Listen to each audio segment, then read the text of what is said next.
صلاح الدین ایوبی مسلمانوں پہ ظلم ہوا، فلسطین میں آگ لگی اور پورے فلسطین کی گلیاں خون سے بھر گئیں۔ ایک دن کے اندر 70,000 مسلمان قتل ہوا۔ گھوڑوں سے سڑکوں پہ چلا نہیں جاتا تھا، گھوڑے پھسلتے تھے، اتنا خون تھا، اور کچی سڑکیں تھی، اتنا خون تھا۔ پہلے کچی زمین نے خون پیا، پھر خون اس سے باہر آیا، پھر بھی اتنا 70,000 آدمی قتل ہوا۔ صلاح الدین ایوبی کون تھے؟ میرے غوث اعظم جیلانی کے مدرسے کے طالب علم تھے۔ جامعہ نظامیہ مدرسہ، یہ مدرسے ہیں جنہوں نے دین کے مجاہد پیدا کیے، مدارس ہیں جنہوں نے دین کے مجاہد پیدا کر کے پوری دنیا کے اندر پھیلائے ہیں۔ مدارس کے اندر دہشت گردی آئی، میں اختلاف نہیں کرتا، لیکن ابھی بھی مدرسے ہیں جن مدرسوں سے رسول اللہ کے دین کا سچا درس دیا جاتا ہے، امن، پیار اور محبت کی فضا کو عام کیا جاتا ہے وہ مدارس، اور انشاءاللہ قیامت کی صبح تک وہ مدرسے قائم رہیں گے۔ صلاح الدین ایوبی مدرسے کے طالب علم ہے، مدرسے کا، لیکن مدرسہ اس کا تھا جو ساتھ درویش بھی تھا۔ صلاح الدین ایوبی اکیلا اپنے دوستوں سے کہنے لگا مسلمانوں کی مدد چند سالوں میں نکلو مدد کریں۔ انہوں نے کہا تیرے نکلنے سے کیا ہوگا؟ کہنے لگا میں نے نہیں نکلنا، میرے اللہ نے میری مدد کرنی ہے، میرے اللہ نے میری اٹھ باندھ کمر کیا ڈرتا ہے، پھر دیکھ خدا کیا کرتا ہے، اور میں مجھے نکلنے دے، اللہ میری مدد کرے گا۔ تھوڑا تھوڑا کر کے فوج جمع کی، کوشش کی۔ چند سالوں کے بعد اسی جگہ جہاں مسلمانوں کا خون بہا تھا، اللہ نے اسلام کا جھنڈا پھر سے بلند کر دیا۔ صلاح الدین ایوبی فاتح بن کے مسجد اقصی کے دروازے پہ کھڑا ہے۔ چند سال گزرے، عیسائیوں کا اپنا وہ ظلم ابھی یاد ہے، اور عیسائی سارے لیڈر کہتے ہیں تیاری کر لو، اب ہمارے بچے کاٹے جائیں گے، عورتیں بیوہ ہوں گی، گردنیں کٹیں گی، اب دیکھنا جتنا خون ہم نے بہایا تھا مسلمان اس سے دگنا بہائیں گے۔ صلاح الدین ایوبی گھوڑے پہ کھڑے ہیں اور پوچھتے ہیں او عیسائیوں بتاؤ تمہارے ساتھ کیا کروں؟ گردنیں جھک گئیں، جواب کوئی بھی نہیں۔ کہا تم نے 70,000 مسلمان ایک دن میں مارا تھا، بولو تمہارے ساتھ کیا کروں؟ تم نے ایک دن میں مسلمان یوں کاٹے جیسے گاجر مولی کاٹی جاتی ہے، بولو کیا کروں؟ عیسائی کہنے لگے ہمیں اپنے ظلم یاد ہے، تشدد یاد ہے، بربریت یاد ہے، تو بہتر جانتا ہے تو نے کیا کرنا ہے۔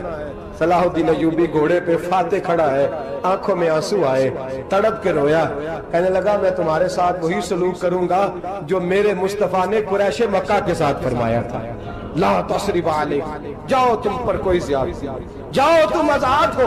اس نے کہا تو کر کیا رہا ہے؟ کہنے لگا میں کیا کروں، میں اس محمد کا ماننے والا ہوں جس نے معاف کرنا سکھایا ہے صلی اللہ علیہ وسلم، میرے پیروں میں زنجیر ہے رسول اللہ کی غلامی کی، جاؤ تم آزاد ہو۔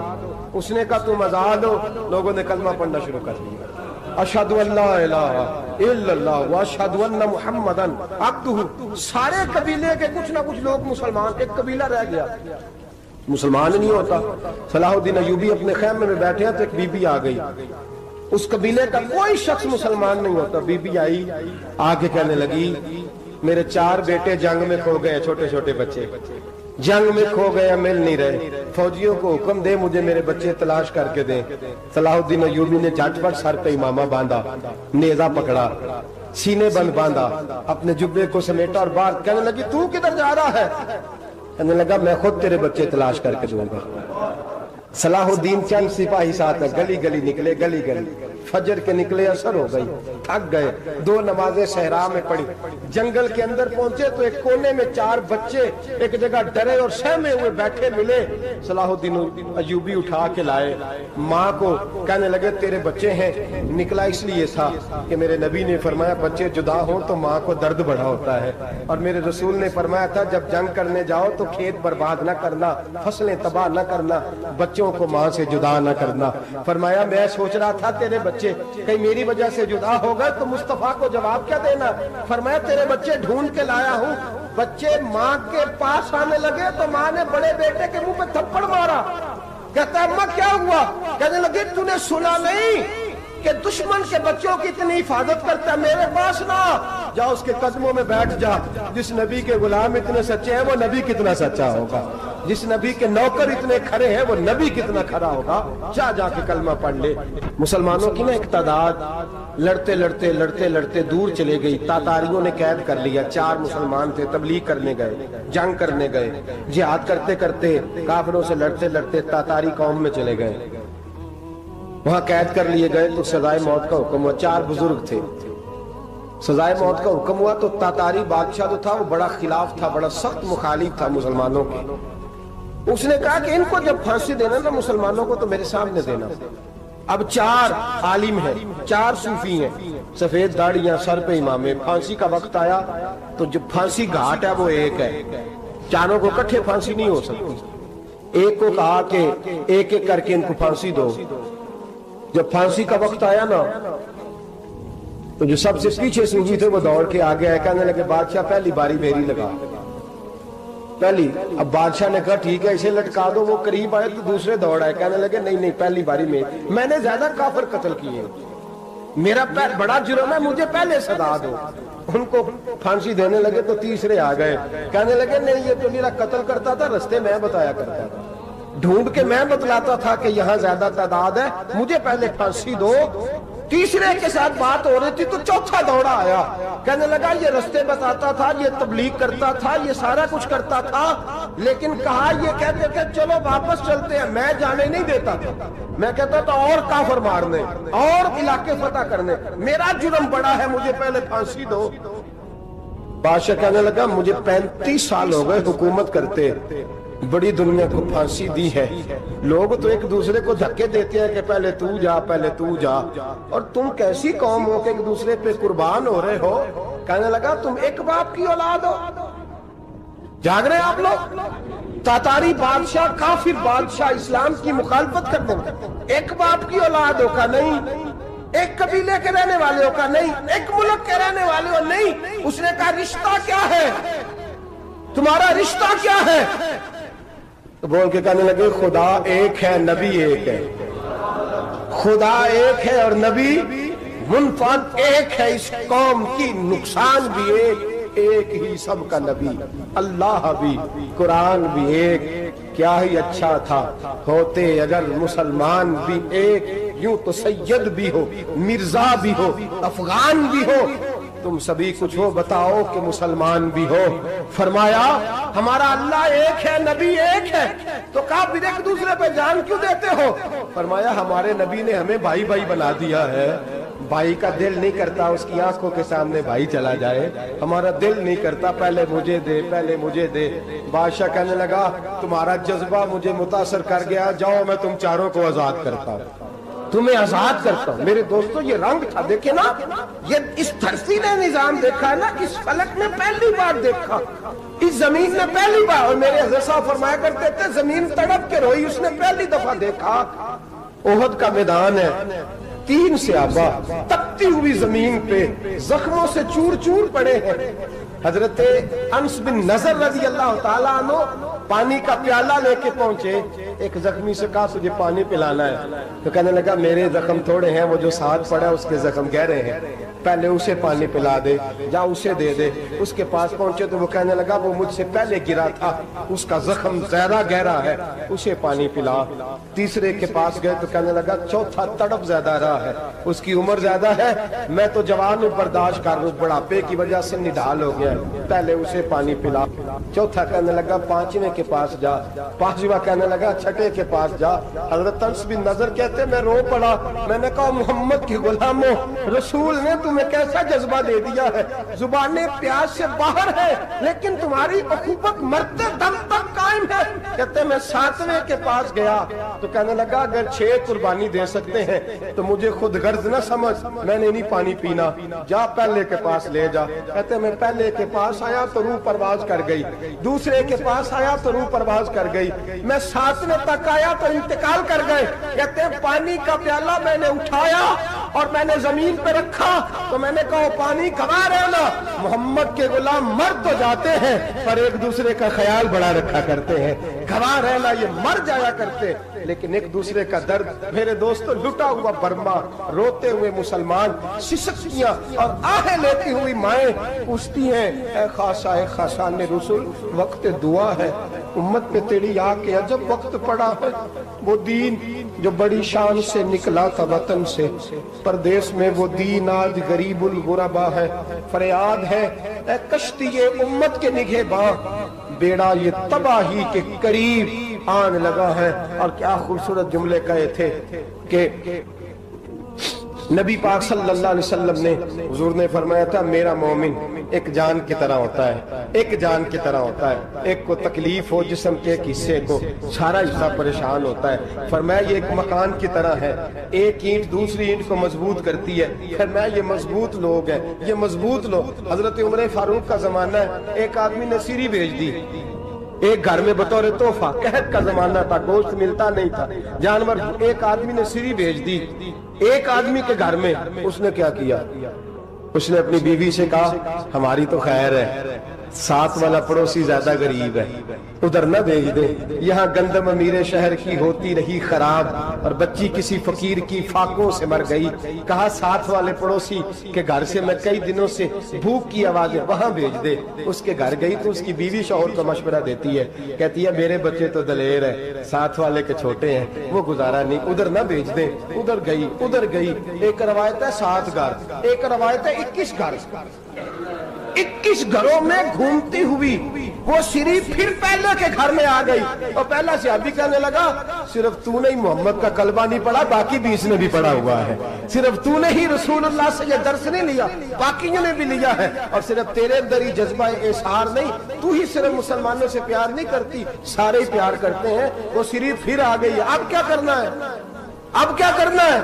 امام نبوی نے لکھا ہے، وہ کہنے لگی کرنا کیا ہے؟ پکاؤں گی میں اور کھائیں گے 21 گھر، پھر بھی اکیلے نہیں کھائیں گے، پکاؤں گی میں اور کھائیں گے 21 گھروں کے مطابق شوربہ پکا، اور پھر برتن میں ڈال کے وہ بی بی ایک کے گھر کا دروازہ کھٹکھٹاتی ہے، کہتی ہے مصطفیٰ کے غلاموں نکلو باہر اور کھاؤ، اس لیے کہ جس نبی نے مجھے پیار کا حکم دیا اسی نے تمہیں بھی پیار کرنا سکھایا ہے، یہ رنگ چشم فلک نے سکھایا ہے۔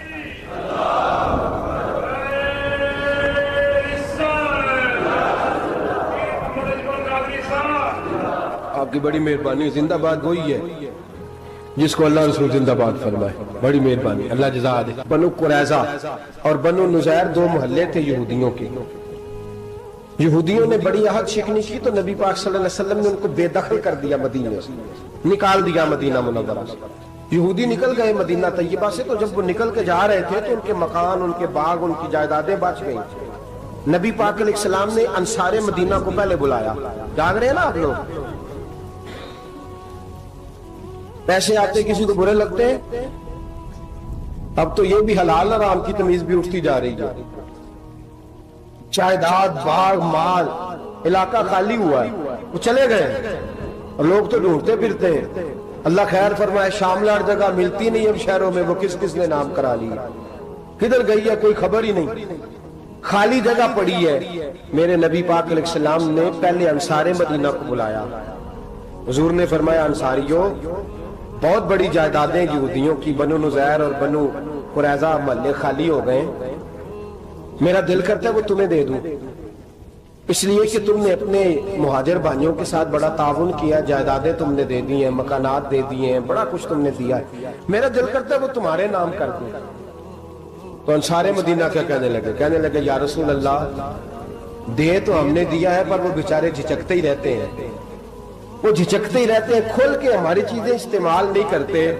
تو حضور ہم تو پہلے ہی انصار ہیں، ہمارے پاس بڑا کچھ ہے، آپ مہربانی فرمائیں وہ سارا کچھ مہاجروں کو دے دے، مہاجرین کو ہمیں نہیں چاہیے۔ اب چلے گئے بات کر کے، میرے حبیب پاک نے مہاجروں کو بلا لیا، فرمایا بنو نذیر اور بنو قریظہ قبیلے کی جائیدادیں آئی ہیں، تمہارے پاس بظاہر جو چیزیں ہیں بھی وہ بھی انصار مدینہ کی ہیں، تو میرا یہ خیال ہے کہ وہ سارا کچھ تمہیں دے دیا جائے۔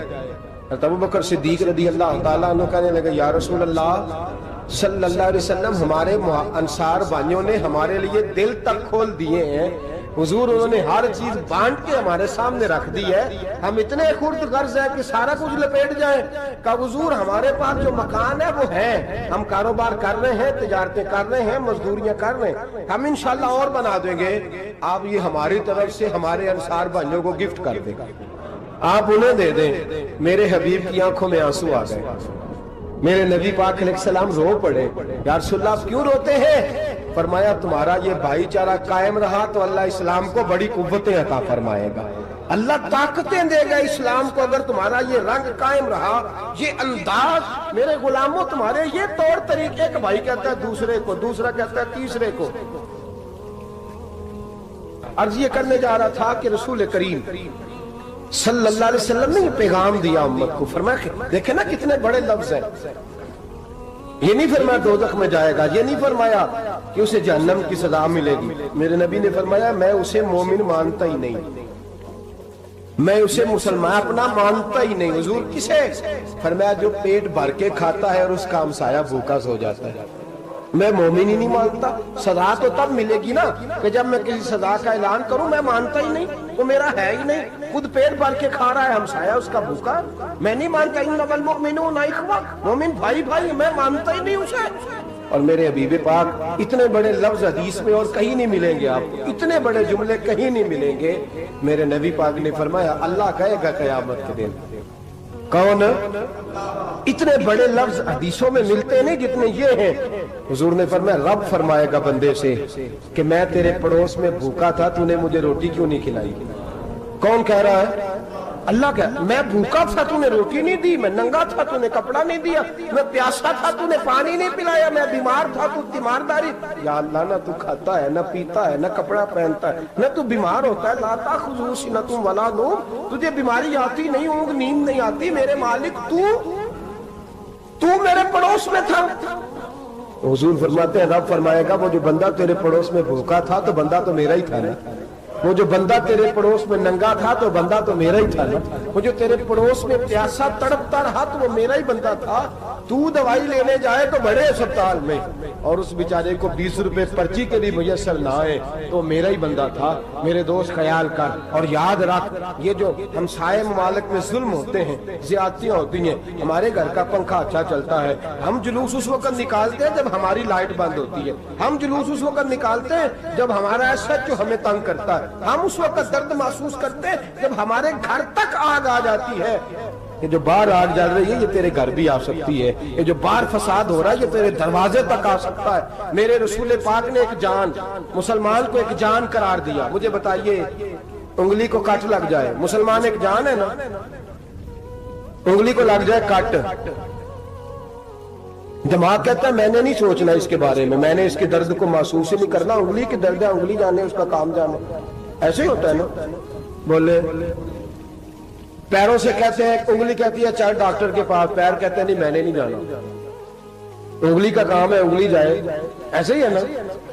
دل سے کہتے ہیں تو تڑپ تھوڑا سا, انگلی کو درد ہے, کہتے میں تو تڑپوں, انگلی کا معاملہ, انگلی جانے, اس کا کام جانے. ٹیلی فون کرنا ہے, ڈاکٹر صاحب کا پتہ کرنا ہے, تو کان کہتے ہیں میں نے نہیں بات سننی ڈاکٹر صاحب کی, زبان کہتی ہے میں نے نہیں بولنا, انگلی جانے. ایسا ہوتا ہے. پیر احتجاج کرتے کہ میں نے ڈاکٹر کے پاس, میں کچھ چکر کھاتا پھروں ڈاکٹر کی دکان کی, انگلی کو درد ہے انگلی جانے. ایسا ہوتا ہے بھئی. میرے رسول پاک نے فرمایا مسلمان ایک جان ہے. تو درد برما کے مسلمانوں کو ہو رہا ہے تو پاکستانی کہہ رہے ہیں کوئی بات نہیں, وہ جانے, ان کا کام جانے. ایک جان ہے نا. درد ہونا چاہیے, تکلیف ہونا چاہیے. پھٹے پہ باتیں ہوتی ہیں اس موضوع پہ, اسمبلی پہ گفتگو ہوئی ہے اس موضوع پہ, آپ کی صوبائی اسمبلیاں اس موضوع پہ بولی ہیں, آپ کے کونسل اس موضوع پہ بولے. ہم تو اپنی اپنی سیاستیں, اپنے اپنے تماشے, اپنے اپنے چکروں میں لگے ہوئے. وہ دریا کے اندر سسکتے مسلمان, بنگالی کہتے ہیں ہمارے نہیں, برمی کہتے ہیں ہمارے نہیں, پاکستانی کہتے ہیں ہمارے نہیں, ترکی کہتے ہیں. وہ کس کے ہیں؟ وہ کس کے ہیں؟ وہ اللہ کے بندے ہیں, محمد عربی کے غلام ہیں صلی اللہ علیہ وسلم. لیکن میرے دوستو کیا ہمیں کیا غرض ہے, وہ جانے ان کا کام جانے. یہ جب تیرے پیروں تک آگ آئے گی پھر تجھے پتا چلے گا یہ بڑی سخت آگ ہے. آج جس کافر نے برما پر عرصہ دراز تنگ کیا, مسلمان تھوڑے تھوڑے مفاد لینے کی خاطر نا, بنو عباس اور بنو امیہ کی جنگ چل رہی تھی. بنو عباس جو تھے وہ غالب آ گئے, بنو امیہ جو تھے ان کی حکومت ختم ہو گئی. تو عیسائیوں نے بنو امیہ سے کہا کہ ہم تمہارے ساتھ تعاون کرتے ہیں, ہم تمہارے ساتھ تعاون کرتے ہیں اور بنو عباس پہ غلبہ پا کے تمہیں حکومت دلاتے ہیں. بنو امیہ بڑی جدوجہد کر رہے تھے بادشاہی کے لیے, لیکن انہوں نے کہا کہ ہم لڑ رہے ہیں, کوشش کر رہے ہیں, لیکن ہمیں کسی کافر کی مدد کی ضرورت نہیں. ہم جتنا مرضی لڑیں لیکن کافروں کے ہاتھوں بنو عباس کو مروانے کو ہم تیار نہیں ہیں. ہمیں خبردار، تمہارا آپس کا معاملہ ہے، ہم خود نمٹ لیں گے. تمہیں اجازت نہیں دیتے تم اندر کودو اور کود کر کے تم فسادات پیدا کرو اور مسلمانوں کے اندر تقسیم کرو. میرے دوستو، مسلمان کو سوچنا چاہیے، سوچ بڑی رکھنی چاہیے. گھر کی جنگ سے نکل آ، اب بہو ساس کے جھگڑے سے باہر آ جا. اب محلے کی سیاست چھوڑ کے باہر کا سوچ. اب اسلام کو تیری حاجت ہے. اب پوری دنیا جب مسلمان کو دیکھے نا، فیس بک یوز ہوتی ہے، اس پہ نوجوان جب اسلام کی بات کرنے لگے گا، اس پر جب بڑا اسلام کی بات کرنے لگے گا، پوری دنیا میں پیغام جائے گا کہ مسلمان اب جاگنے لگا ہے، مسلم خابیدہ بیدار ہونے لگا ہے. اب اس کی آنکھیں کھلنے لگی ہیں. اب یہ اپنے مذہب کی بات کرتا ہے. اب یہ اپنے ملک سے، صوبے سے، برادری سے نکل کر بولتا ہے. اب یہ کہتا ہے کہ بازو تیرا توحید کی قوت سے قوی ہے، اسلام تیرا دیس ہے، تو مصطفی ہے. اب یہ بڑی سوچ رکھتا ہے. اب یہ عالمی بات کرتا ہے. میرے دوستو، ہمارا تو حال یہ ہے. امام اعظم ابو حنیفہ کا فتویٰ ہے، آپ فرماتے ہیں جو مولوی عالمی حالات سے باخبر نہ ہو وہ جمعے کی تقریر نہ کرے، وہ مسلمانوں کی رہنمائی نہیں کر سکتا. عالمی حالات سے جو خبردار نہ ہو. تو جس کو چھٹی ہو جائے، تو نے ختم نہیں پڑھا، دوڑ جا مسجد سے. تو ختم نہیں پڑھتا ہمارے، تجھے پتہ ہی نہیں دکان رہتا ہے، بھاگ جا.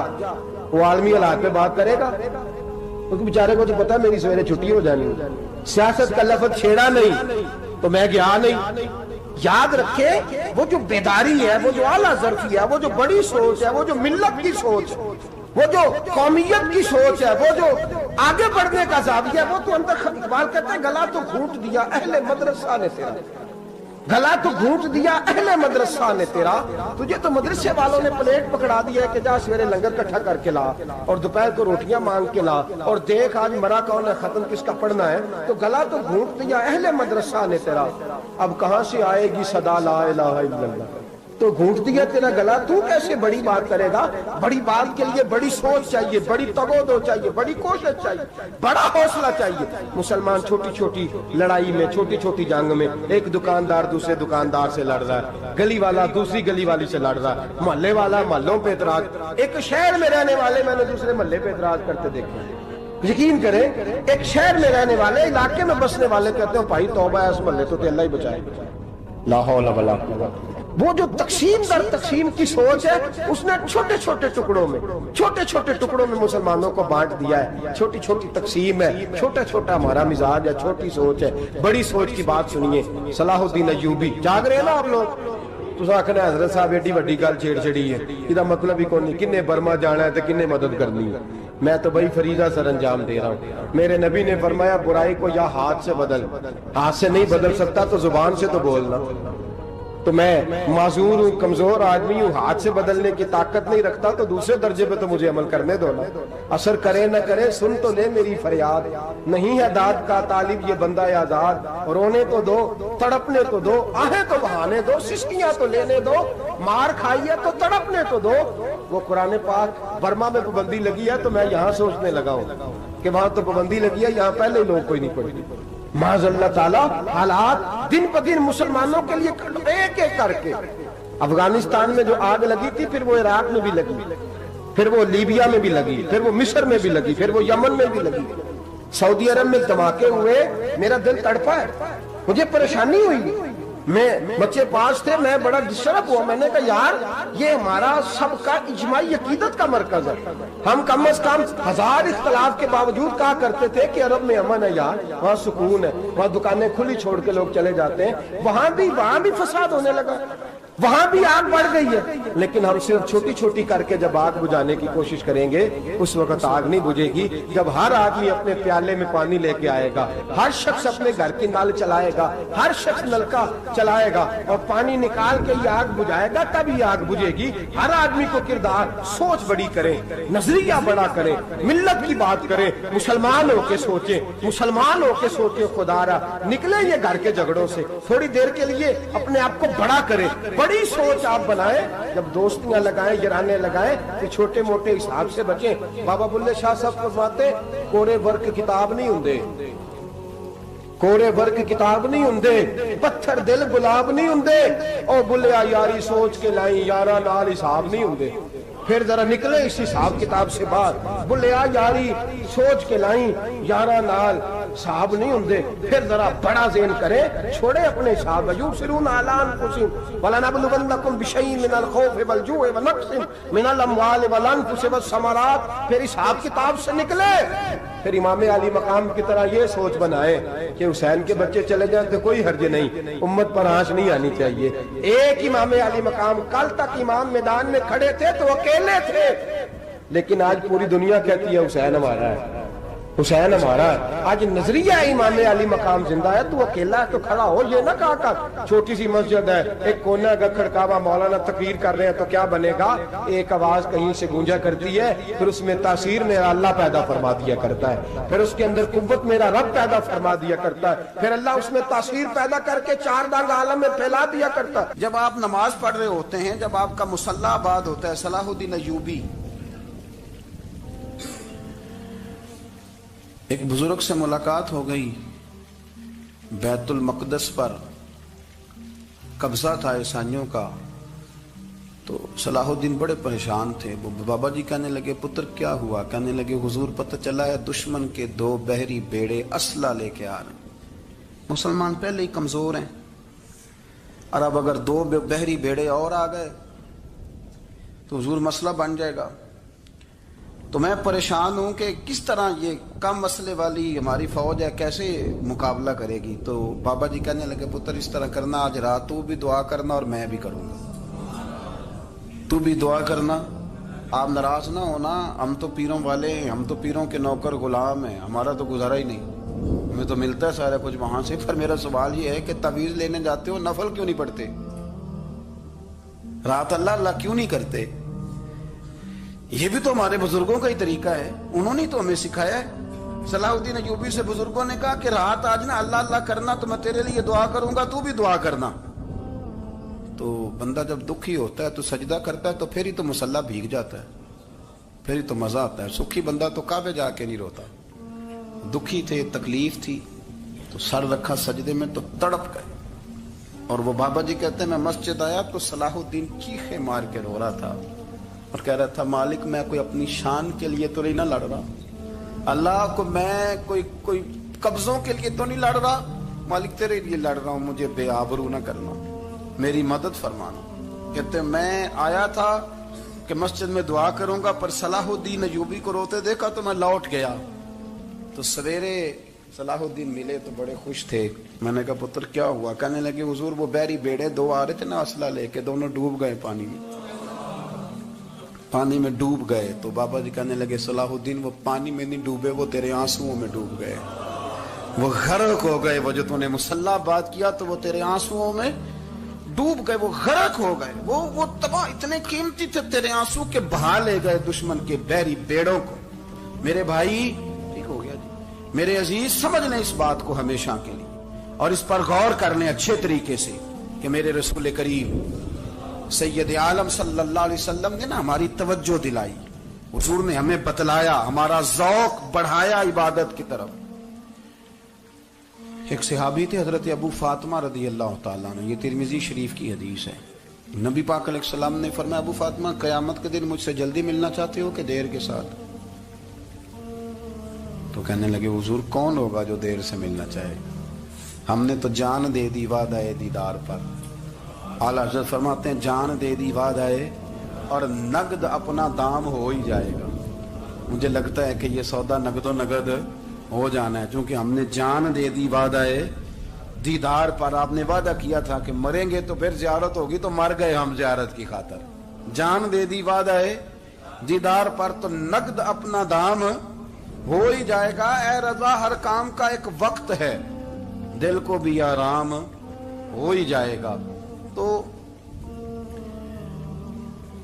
حضرت ابو فاطمہ رضی اللہ تعالیٰ عنہ سے نبی پاک صلی اللہ علیہ وسلم نے فرمایا جلدی ملنا چاہتے ہو کہ دیر سے؟ عرض کی حضور فٹافٹ ملنا ہے، میں نے قیامت کے دن آپ سے جلدی ملنا ہے۔ تو نبی پاک علیہ السلام نے فرمایا پھر اس طرح کرنا، دنیا میں رہ کے سجدے زیادہ کرنا، پھر سجدے زیادہ کرنا، قیامت میں ملاقات جلدی ہو جائے گی، قرب ملے گا تمہیں۔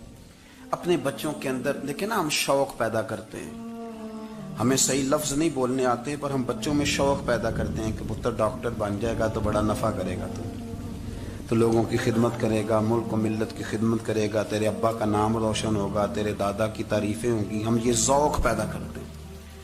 ہم اپنے نوجوانوں کے اندر یہ فکر پیدا کرتے ہیں، انہیں ہم سمجھاتے ہیں کہ میاں جب تم پڑھو گے، محنت کرو گے تو فلاں آدمی کی طرح تمہارا نام ہوگا.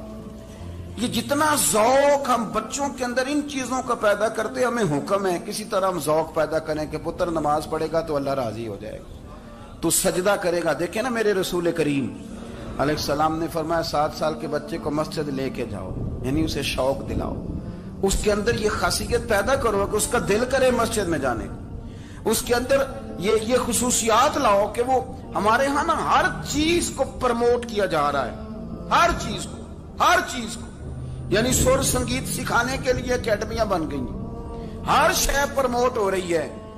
عبادت کا جذبہ کم ہوتا جا رہا ہے، اللہ کا ذوق ہمارے اندر نہیں رہا. اور اتنا مشکل ہم نے اپنے لیے بنا لیا ہے کہ وہ بندہ جو بڑی زبردست مذہبی گفتگو کر رہا تھا اور تگڑی بات کر رہا تھا، کیا بات ہے، لیکن نماز کے بارے میں کمزوری دکھا جاتا ہے، نوافل کے بارے میں وہ چپکے سے نکل جاتا ہے. امام احمد بن حنبل رحمۃ اللہ تعالی علیہ،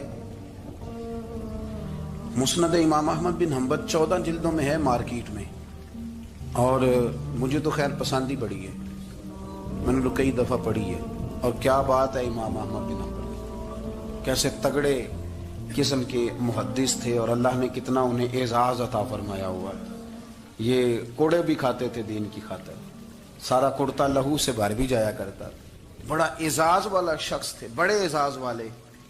حدیثیں جمع کرنا، حدیثیں لکھنا، حدیث پڑھانا، سارا دن رہتے تھے. کہہ سکتے تھے کہ میں کر تو رہا ہوں کام، اور حدیث بھی موجود ہے کہ عالم عابد سے افضل ہوتا ہے، پر اس کے باوجود امام احمد بن حنبل رحمۃ اللہ علیہ 300 نفل فرض نمازوں کے علاوہ پڑھا کرتے تھے. 300 نوافل روز پڑھا کرتے تھے. ان کے بیٹے نے کہا ابا جی مکان خریدنا ہے تو وہ جگہ کہاں کر کے لوں، بہت ساری آبادیاں. تو فرمایا پتر وہاں لینا جہاں مسجد قریب ہو. میرے رسول کریم سید عالم صلی اللہ علیہ وسلم اتنا پسند کرتے مسجد کو، اتنا پسند کرتے نماز کو، کہ رسول کریم صلی اللہ علیہ وسلم تہجد کی نماز بھی پڑھتے، پھر حضور فجر کی نماز بھی پڑھتے. نبی پاک وتر کو الگ کر کے پڑھتے، عشاء کے ساتھ نہیں پڑھتے. یہ تو ہم اس لیے اجازت دی ہمارے بزرگوں نے کہ بعد میں اٹھے گا کون علیحدہ وتر پڑھنے کے لیے، عشاء کے ساتھ پڑھ لے. وتر پڑھتے، تہجد پڑھتے، فجر پڑھتے، اشراق پڑھتے، چاشت پڑھتے، پھر مغرب کی نماز کے بعد 6 رکعت اوابین پڑھتے، پھر رات کو صلاۃ اللیل پڑھتے. سیدہ عائشہ صدیقہ کہتی ہیں زمانہ سو جاتا اور میرے رسول مصلی بچھا کے کھڑے ہو جاتے. او یار کھیتی باڑی کر کے نہیں، محنت مزدوری کر کے نہیں. جناب عائشہ کہتی ہیں میں یہ بھی دیکھتی کہ حضور ایک آیت شروع کرتے تو ساری رات اسی کو پڑھتے، اور میری نظر جاتی تو قدم مبارک پہ ورم آ جاتا. یار نماز پڑھ کے اتنی مشقت کر کے، اتنی جد و جہد کر کے ورم آ گیا. یا رسول اللہ اتنی محنت کیوں کرتے ہو؟ فرمایا افلا اکون عبدا شکورا، کیا میں اپنے رب کا شکر گزار بندہ نہ بنوں؟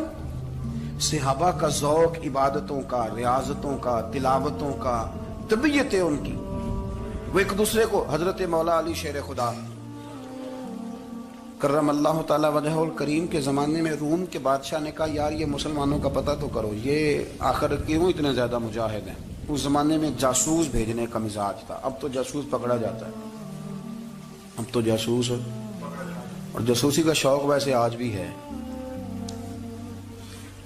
عرض کروں تھوڑی سی بات اس عنوان سے. پتہ کیا ہمارا مسئلہ ہے؟ ہم جہاں جاتے ہیں نا وہاں تھوڑی خوشبو سونگنے کی کوشش کرتے ہیں. وہ کیا ہے تو یہ کیا ہے تو ادھر کیا ہے تو تھوڑا سا ادھر کیا ہے. میرے رسول پاک پڑھیے درود شریف، سارے پڑھیے ذرا زور سے صلی اللہ تعالی. نبی پاک علیہ السلام نے فرمایا جاسوسی نہ کرنا ورنہ تم بندوں کو خراب کر دو، اور فرمایا اس طرح نہ ہو کہ تم کسی کے اب کھول نہ نکلو تو تمہارے پہلے کھول جائیں.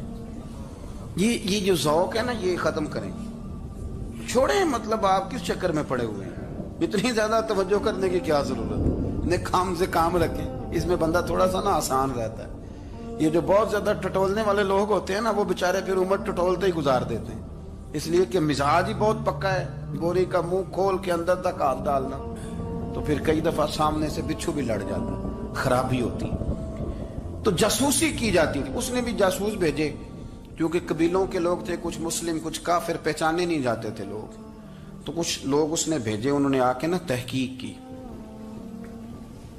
ریسرچ کری کہ آخر ماجرا کیا ہے۔ تو واپس جا کے انہوں نے رپورٹ دی نا روم کے بادشاہ کو، اس رپورٹ کا ایک جملہ بڑا شاندار ہے، وہ کہنے لگا بادشاہ ہمیں مسلمانوں کی کوئی سمجھ نہیں آئی،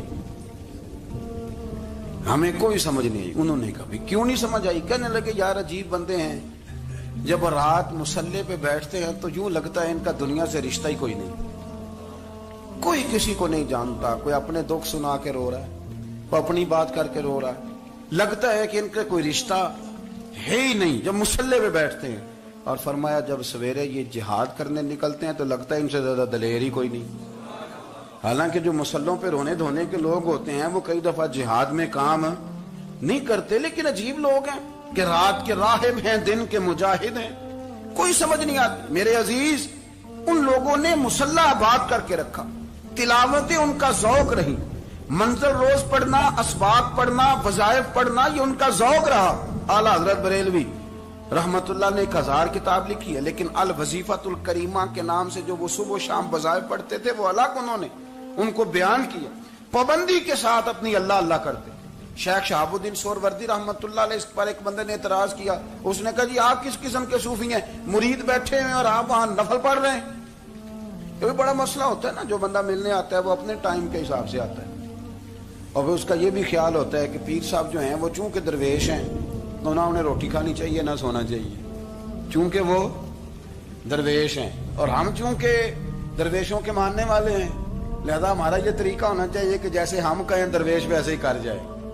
حالانکہ جس کو آپ درویش کہیں گے آپ اس کی مانیں گے، آپ منوائیں گے نہیں، ہمارا مزاج ہوتا ہے۔ شیخ شہاب الدین پر لوگوں نے اعتراض کی، حضور لوگ ملنے آئے ہیں، زیارت کرنے آئے ہیں، یہ بندے دعا کرانے آئے ہیں، اللہ اللہ کرانے آئے، اور آپ نفل پڑھ رہے ہیں، کیا جملہ ہے، کیا حسن ہے، کیا خوبصورتی ہے۔ فرمانے لگے رب رسول سے مانگنے کے لیے مصلی بچھایا ہے، اگر وہاں سے مانگوں گا نہیں تو تمہیں دوں گا کیا؟ پہلے مجھے کچھ لے تو لینے دو، اگر میرے پلے کچھ ہے ہوگی تو آگے دوں گا نا، تو میں مانگنے گیا تھا کہ یا اللہ دے، تیرے بندے لینے آئے دے، تو میں کچھ لوں گا تو آگے دوں گا نا۔ لیکن ہمارا یہ سٹیٹس، یہ مزاج، یہ شعور نہیں ہے۔ گپیں، کہانیاں، داستانیں، گفتگو، خطابت، واز، کیا بات، لیکن اگر کچھ کرنے کا کام ہو تو وہ نہیں ہم سے ہوتا۔ میرے نبی کریم علیہ الصلوۃ والسلام نے مصلی سے دل لگانے کا درس دیا، حضور نے توجہ دلائی، صحابہ اس ذوق کے حامل لوگ تھے، وہ کوشش کرتے تھے۔ جناب صدیق اکبر رضی اللہ تعالیٰ عنہ کا عبادت کا مزاج ہمیشہ قائم رہا۔ حضرت عمر فاروق ساری رات اللہ کے حضور کھڑے رہے۔ حضرت عثمان غنی رضی اللہ تعالیٰ عنہ عشاء کی نماز پڑھ کے 2 رکعتوں کی نیت باندھتے تھے، 15 سپارے پہلی رکعت میں پڑھ دیتے